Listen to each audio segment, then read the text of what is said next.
సిగ్గుసారం ఉండాలి నీకు. మీరు ఏడుపులు తగులుతాయి. నువ్వు వడ్డీ విక్రమార్క నీ పక్కనే ఉంది కదా నీ ఊరు, ఈ గడ్డ నీ పక్కన ఉంది. నీ సిగ్గు అనిపించదా? ఇంతమంది ఆడుతుంటే, ఇంతమంది రోజులుంటే నీ సిగ్గు అనిపించదా?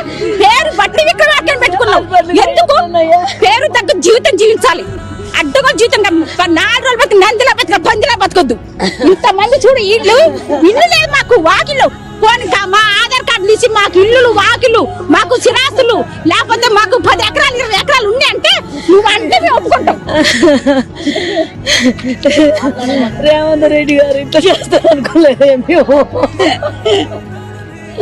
ఆయన కోడి అందరం పెడతాం.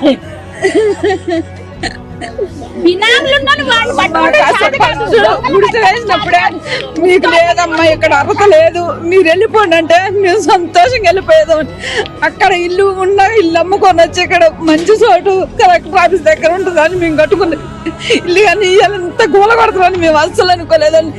మాకైతే ఇల్లు లేదు, వాకి లేదు, ఇక్కడే బతుకుతాం, ఇక్కడే చదువుతారు. ఎక్కడన్నా చోటిచ్చిన ఇల్లు కోడి దండాలు పెట్టి మాకేదన్నా చెప్పండి. బట్టి విక్రమార్కన్నా ఎవరన్నా నాయకులు వచ్చి రావాలి, వచ్చిన తర్వాతనే మేము వినించి కదులుతాం, లేకపోతే అసలు కదిలే ముచ్చట లేదు. చంపుతారా మమ్మల్ని? వెనకటి కూడా గుర్రాలు దొక్కించి ఒక ఆయన ఉన్నాడు, ఆయన పేరు ఇప్పుడు చెప్పను, అప్పుడు అటు చేసి మీరు అటు చేతురండి, మా చంపి మా రక్తం మీకెళ్ళి నడుచుకుని పోండి. కాంగ్రెస్ పార్టీ పెద్ద లంగా పార్టీ, లుచ్చా పార్టీ అని తెప్పించుకోండి.